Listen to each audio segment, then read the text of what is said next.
En medio del caso Monsalve, ¿cómo impacta esto la agenda legislativa? ¿Cómo afecta también el trabajo en el gobierno y por supuesto con el Congreso? ¿Qué es lo que se espera para estos próximos días, para un corto plazo? Ley de presupuesto también está en el ojo del huracán. Vamos a estar conversando estos temas con la diputada de Renovación Nacional, Camila Flores. ¿Cómo está, diputada? Bienvenida. Hola Bárbara, muy bien, muy buenos días. La verdad es que lo hablamos antes de entrar con un poquito de angustia, sí, con tanto problema, tanta cosa terrible que pasa en nuestro país, pero a pesar de eso con fe y optimismo de que tenemos que trabajar para que las cosas mejoren.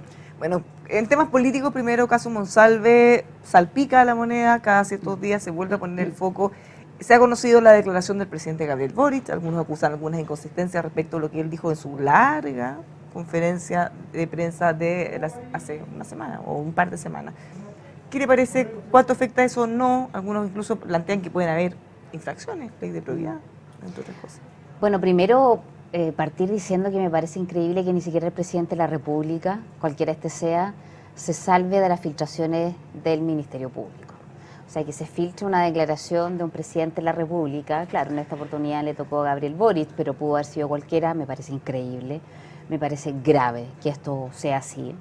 Por otro lado, efectivamente hay algunas inconsistencias respecto a lo que el presidente en esos 53 minutos de conferencia autoimpuesta por él mismo señaló respecto a lo que salió en prensa y habría finalmente él declarado en la Fiscalía. Entonces, claro, son cuestiones respecto más bien a en qué minuto supo, cuándo habló con Manuel Monsalve, si más temprano, si más tarde, si es que en definitiva se reconoce inmediatamente, toma conocimiento el presidente respecto de los delitos que se le estarían imputando a Manuel Monsalve. Pero bueno, más allá de eso, Bárbara, aquí yo creo que lo grave es que el presidente de la República tuvo conocimiento y que a pesar de eso decidió protegerlo, decidió mantenerlo en el cargo por a lo menos 48 horas más, decidió enviarlo a defender el presupuesto de seguridad en la ley de presupuesto y finalmente, yo creo que a esta altura ya nadie tiene duda que si lo termina sacando y pidiéndole la renuncia es única y exclusivamente porque un medio de comunicación destapa esta situación y ya no tenían cómo pararlo. Yo creo que el plan original del presidente de la República y del gobierno en general era que esto se sepa post elecciones y no pudieron frenar eso. Bueno, de hecho, en esta declaración que conocimos, da la sensación, en lo que se ha instalado, de que el presidente tenía bastante más detalles de los que había dejado ver que tenía en ese momento y que aún así no tomó la decisión, o que dicen desde el gobierno que estaba tomadísima. Yo creo que no estaba tomadísima, porque desde el minuto que le permiten al día siguiente darle, imagínate, qué privilegio, qué persona imputada nada más ni nada menos por una probable violación tiene la posibilidad de viajar al sur, hablar con su familia, que lo haga en un avión de Carabineros de Chile, ¿cierto? Además, al parecer acompañado de otras personas, de a lo menos un asesor más, después de llegar, seguir trabajando, ir al ex Congreso, defender nada más ni nada menos que el presupuesto para la seguridad de todos nosotros los chilenos. Yo creo que la decisión no estaba tomada, yo creo que simplemente, insisto, si a él lo siguieron, le dieron todas estas posibilidades, estas facilidades y además lo siguen manteniendo para que trabaje, para que ejerza funciones junto a la ministra del Interior, quien estaba ese mismo día jueves con él defendiendo el presupuesto de la Nación, en conjunto, sentados uno al lado del otro, y ella ya sabía que se le estaba imputando, a lo menos había una denuncia, ¿cierto?, por eventual violación, y ella acudió igual, se sentó igual con él, ¿cierto?, como si nada. No, sí, yo creo que a estas alturas ya nadie le cree. Ellos le creyeron a Manuel Monsalve, tomaron una postura, estuvieron del lado de él. ¿A quién no le creyeron? Fue a la víctima, a esa mujer que probablemente lo ha pasado pésimo durante estos días, como no, y es una persona además de las propias filas del gobierno, porque no digamos que es una mujer de derecha, que aquí hubo un complot, no, para el contrario, una mujer que viene de las filas del Partido Socialista, y aquí ellos tomaron partido por el violador, no por la víctima.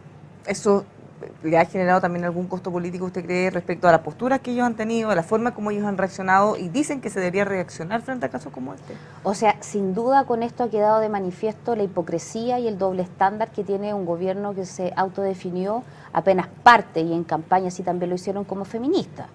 Recordemos que el presidente de la República quería poner a mujeres principalmente en los distintos cargos, quería darle un corte, ¿cierto?, feminista a las distintas políticas públicas, cualquiera de estas sea, la más alejada de la realidad, pero le querían poner cierta ideología o identidad de género o cuotas de género y todo lo que tiene que ver con el género, digamos.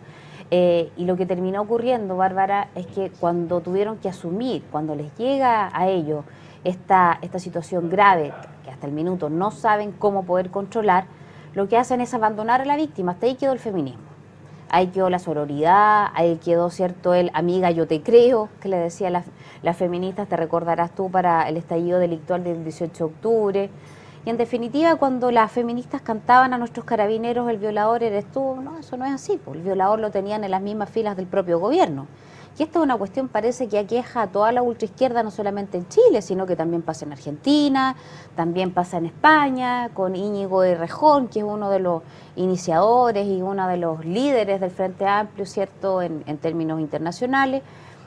Bueno, y también pasa en Chile, con Manuel Monsalve, y andas a saber tú con cuántas otras situaciones más que de repente simplemente no se saben, se tapan o se negocian para que no salgan a la luz pública. ¿Qué pasa con la comisión investigadora que se quiere hacer justamente en esta línea? ¿Qué es lo que se va a buscar? Mira, nosotros ya logramos reunir las firmas para esta comisión investigadora, la cual debiera darse cuenta y comenzar a funcionar ya esta semana. La semana pasada no se pudo hacer producto de la discusión de la ley de presupuesto. Y lo que nosotros buscamos ahí, que, a ver, las comisiones investigadoras en el fondo no son de derecho, y esto hay que hacerlo súper claro porque para quienes somos abogados es importante hacer la diferencia. No es una comisión de derecho que busque saber determinadas responsabilidades desde el punto de vista punitivo. Acá una comisión investigadora lo que busca es buscar eventuales responsabilidades políticas que en algunas ocasiones pueden desencadenar en otras acciones más gravosas, como es una interpelación o una acusación constitucional. Generalmente el camino óptimo es partir por una investigadora, ¿cierto?, donde vayan, incluso podría ir el presidente de la República a tener que, ¿cierto?, a dar su testimonio, la ministra del Interior, Carolina Toá, la ministra de la Mujer, ¿cierto?, que han tenido realmente, sobre todo la ministra Orellana, una performance bastante deficiente, por decirlo menos, y siendo lo más, digamos, cariñosa posible en el término. Pero acá son responsabilidades políticas y lo que nosotros buscamos es eso. Y en la eventualidad de que, mediante los testimonios que vaya surgiendo esta misma, si uno puede llegar a concluir que hay posibles delitos, bueno, eso se transmite al Ministerio Público, que fue lo que hicimos, por ejemplo, con la comisión investigadora del mega incendio en la región de Valparaíso. Habían responsabilidades que podrían revertir el carácter de delito, que nosotros llegamos a esa conclusión como parlamentarios y le entregamos, por lo tanto, los antecedentes al Ministerio Público. En este caso, podría generar lo mismo. Pero para eso es, en definitiva, principalmente para perseguir las responsabilidades políticas o administrativas. ¿Le pesa al gobierno, usted cree, no haber hecho un cambio de gabinete? Porque muchas de las personas que están de alguna manera involucradas por el lado directa o indirectamente tienen que seguir las funciones en cosas que son muy relevantes en medio de todo este escándalo. Mira, yo tengo ahí una contraposición conmigo misma, porque claro, lo lógico y lo que te indica a quienes llevamos quizás, en mi caso, ya más de un periodo como parlamentaria, es sí, hacer cambios en el equipo, ¿cierto? Y generar esos movimientos y poner a personas más capaces, más comprometidas y que tengan probablemente mayores aptitudes y capacidades para los cargos. Pero yo digo, ¿a quién van a poner si son todos ellos iguales? O sea, van a sacar a uno para poner a otro de más o menos similares características. O sea, sacaron a Vergara, subsecretario de Prevención del Delito, que poco y nada sabía de lo mismo, que tuvo un paso bastante poco exitoso en la subsecretaría, y pusieron a Leitao, que sabía menos. Entonces yo la verdad es que muchas veces, el dicho que dice, muchas veces el remedio termina haciéndose peor que la enfermedad, puede ser. Entonces yo ahí tengo una contradicción, por la lógica te dice sí, hay que cambiar, pero para poner a otros peores, y cuando el problema es la cabeza, no sé qué tanto pueda generar beneficios para el país. ¿Cómo se retoma la agenda legislativa? Porque de hecho ahora, hace unos días la ministra Vallejo se quejaba porque en un punto de prensa todos, por supuesto, le querían preguntar de caso Monsalve en vez de la pauta, una premiación en la que estaban en ese momento. ¿Cómo se vuelve a la agenda? ¿Cómo volvemos a hablar de seguridad? Bueno, tenemos también la discusión de presupuesto entre medio. Así es. Mira, yo creo que el gobierno particularmente perdió el manejo de la agenda pública y política hace mucho tiempo. ¿Producto de qué? De sus puras, digamos, mira, no sé ya si decirle errores involuntarios o ineptitudes o incapacidades, o probablemente todas las anteriores, y la perdieron por ellos mismos. Nosotros tenemos que estar todos los días, Bárbara, reaccionando a la contingencia de algo mal hecho que hizo este gobierno o que no hizo este gobierno, todos los días. Entonces es muy difícil poder tener una agenda para hacer propuestas, para buscar soluciones, cuando tienes que estar reaccionando a que un ministro hizo algo, a que el presidente hizo otra cosa, a que un funcionario hizo, o sea, realmente es muy, muy difícil. Mira, yo saliendo de esta entrevista tengo una reunión, por ejemplo, con los 5 sindicatos del Ministerio de Defensa. Mi calidad de presidenta de la Comisión de Defensa me reúno con ellos porque están denunciando sobresueldos en la Subsecretaría de Defensa, donde está ahí un subsecretario comunista que ha generado bastante problema dentro de la subsecretaría y donde además acusan malos tratos. O sea, todos los días tú tienes que estar reaccionando a cuestiones como esta y por lo tanto no tienes un manejo de la agenda misma porque son puras contingencias instaladas por el propio Ejecutivo. Bueno, vuelve a la palestra caso Catalina Pérez, su compañera de la Así Cámara de es. Diputadas. Se había dado un poco vuelta a la página, se la había perdonado, de esto, la volvieron a subir a una gira presidencial, pero ahora salen nuevos antecedentes de que ella supuestamente habría tenido conocimiento del financiamiento, de los recursos. Otro problema para el gobierno. Mira, yo creo que era bastante evidente y que todos creíamos que en algún minuto podía ocurrir de que se verifique finalmente de que ella sí tenía información respecto a esta embrollo, por decirlo de alguna manera, a esta trenza, ¿cierto?, entre un asesor de ella, su expareja, para, en definitiva, desviar recursos públicos para fines políticos y no para fines para los cuales se habían designado originalmente. Yo creo que todos decían cómo era posible que ella no supiera. Y ahí, hablando a propósito de este feminismo, de esta hipocresía, es lo mismo, porque recordemos que Catalina Pérez le echaba la culpa a 2 hombres maduros, decía ella, y que ella por lo tanto no tenía nada que ver. Yo espero que con estos nuevos antecedentes pase lo que debiera ocurrir y lo que yo creo que todo Chile espera, que el Ministerio Público pida su desafuero, que la formalicen y que en definitiva tenga que pagar por sus responsabilidades. Nadie creía que ella no tenía nada que ver, nadie creía que ella era la víctima de estos hombres, ¿cierto?, de este machismo que buscaba, por lo tanto, inculparla a ella porque era mujer. No. Entonces, frente a esto, yo espero que el Ministerio Público, y como en todas las causas, venga de donde venga, de la derecha, del centro, de la izquierda, actúe con la misma vara, formalice, en este caso primero pida el desafuero y opere la justicia. Si aquí no puede quedar esto en impunidad, estamos hablando de uno de los fraudes más grandes de la historia de nuestro país. Son miles de millones los que se habrían defraudado, se habrían robado para fines distintos que, en definitiva, lo que originalmente estaba pensado, que era para la gente que no tenía sus viviendas, para la gente que vive en campamentos. Ahora, volviendo a la discusión de presupuesto, y usted mencionaba la Subsecretaría de Defensa, otro tema relacionado a defensa que estuvo también sobre la mesa. ¿Quedaron tranquilos con las explicaciones respecto a si hay financiamiento o no para las tropas y para el ejército en general? Un cuestionamiento que había instalado el general Iturriaga que la ministra descartó de plano. Mira, yo la verdad, Bárbara, primero hay que decir las cosas con un poco de anterioridad. Aquí, ¿quién instala esto? ¿Quién dice cuál es el financiamiento que está disponible y cuánto no? Particularmente para el ejército es el jefe de finanzas del Ministerio de Defensa. Lo que hace el general Iturriaga luego es, en la misma comisión mixta, que era además pública, repetir antecedentes que el asesor que había dicho anteriormente, si no es que esté el general Iturriaga develando información secreta y que podría poner en riesgo la seguridad de la nación. No, eso hay que descartarlo de plano.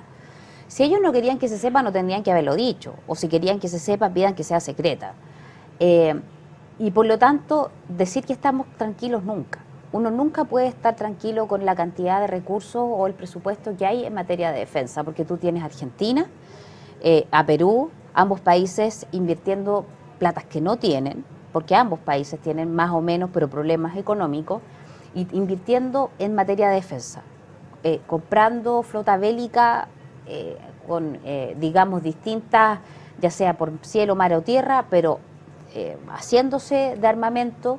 Y la verdad es que si nosotros no nos ponemos rápidamente a entender que este tema se nos puede venir en cualquier minuto y que tenemos que estar preparados ante cualquier conflicto, ni Dios lo quiera, pero ante cualquier conflicto con países vecinos, nosotros tenemos que estar, como lo hemos estado hasta ahora, más adelantados y más capacitados que nuestros países vecinos. Las Fuerzas Armadas chilenas son un motivo de ejemplo para el mundo. O sea, este mismo año tuvimos la Operación UNITAS en Chile, que es un ejercicio militar en alta mar de grandes características, y el país que organizó esta operación, que es mundial, fue Chile, por nuestra Armada. Entonces nosotros eso no lo podemos perder, y eso implica tener que gastar más plata. Mira, a estas alturas ya esto es público, lo puedo decir. El ejército necesita 12.500 soldados con cripto, tenemos 6.200. Necesitamos soldados profesionales a lo menos 7.000. Tenemos financiamiento para 1.600. ¿Tenemos problemas económicos? Por cierto que sí. ¿Lo que salió en la ley de presupuesto es suficiente? Claro que no. ¿Qué pasa con salud y educación, que han sido partidas también que han generado harto ruido? Primero, en educación, decir que yo espero que en el Senado no repongan la tómbola. ¿Se puede? ¿Técnicamente se puede? Porque estamos hablando de presupuesto y esto es una política pública. Mira, hicieron reserva de constitucionalidad, lo cual era bastante evidente que podrían hacerlo. ¿No se debería discutir una ley? En estricto rigor se puede, porque mira, nosotros incluso incorporamos mediante ley de presupuesto que nosotros los parlamentarios nos hiciéramos el test de droga, cuestión que se ha estado haciendo estos últimos años. ¿Qué le parece que presentaron también reserva de constitucionalidad para que el presidente Gabriel Boric no se haga ese test? Insólito. Me parece increíble que hayan declarado inconstitucional una norma que para nosotros ya funciona. No sé qué es lo que le quieren ocultar al presidente a sus ministros de Estado. Acá nosotros todos debiéramos hacernos el test de droga, independientemente del cargo que estemos ostentando mientras sea público, alcaldes, concejales, cores, gobernadores regionales. Oye, ¿y por qué no el presidente de la República? Con mayor razón. Si estamos en una lucha constante y frontal contra el narcotráfico, todos los días el tráfico de droga genera muertes de personas inocentes, incluso de niños. Bueno, partamos demostrando que tenemos total presidencia con el consumo de droga, el que nada hace, nada teme, porque claro, consumir droga no es un delito, en eso estamos de acuerdo, pero adquirir esa droga sí es un delito, y eso se llama tráfico. Y de alguna manera una persona que consume drogas tiene que consumirla, en mayor o menor medida, pero eso es un tráfico de droga y eso sí es penado por nuestro ordenamiento jurídico. Yo la verdad es que creo que es una pésima señal para el país, para los jóvenes y para todos los que les pedimos en definitiva que no consuman droga, que denuncien estas situaciones. Bueno, y con qué cara se las pedimos, si se niega el propio jefe de Estado a hacérselo, ¿por qué se lo tiene que hacer o por qué tendríamos que exigirle más a un ciudadano común y corriente? ¿Y la tómbola? Mira, eso es muy importante. Yo espero que en el Senado no se reponga la indicación para que nuevamente vuelva a funcionar el sistema de tómbola. Bueno, pero en la eventualidad de que no se reponga en el Senado, cuestión que yo creo que sí va a terminar ocurriendo, que la van a reponer los senadores, allá todo se negocia y todo termina ocurriendo igual. Probablemente si llegase a ocurrir que no se repone, van a ir al Tribunal Constitucional y van a buscar un mecanismo para volver, ¿cierto?, a que la educación sea entregada a la suerte. ¿Y salud? Mira, en torno a salud es algo que a mí realmente me preocupa. Fue probablemente una de las discusiones más largas que tuvimos de las partidas. Y te lo digo yo, además que soy representante de la región de Valparaíso, donde tenemos problemas gravísimos con el hospital, que es un hospital a esta altura ya regional, Carlos Van Buren, y que atiende a distintas regiones de nuestro país, por ejemplo, en materia oncológica, a la tercera y a la cuarta región, los pacientes de cáncer van al Van Buren. Y yo no entiendo cómo es posible que no haya plata para tener pabellones abiertos. A mí me parece que en materia de salud este gobierno lo ha hecho pésimo. Bueno, en seguridad y tantas otras también. Pero eso de borrar las listas de espera, eso de falsear datos, eso de que pequeños bebés lactantes de meses mueran porque no hay una ambulancia, porque no se quiso activar la ley de urgencia. Mira, lo ha hecho tan mal. Y cuando tú ves que en definitiva tienes 3 millones de personas en una lista de espera, creo que en definitiva no podemos esperar mucho más allá que termine rápido este año, cambie el gobierno y tengamos alguno que sí sepa hacer buena gestión en materia de salud. Muchas gracias, diputada. Gracias, Bárbara. A ti. Tenga buena semana. Los dejamos invitados a que sigan informándose con nosotros acá en emol.com.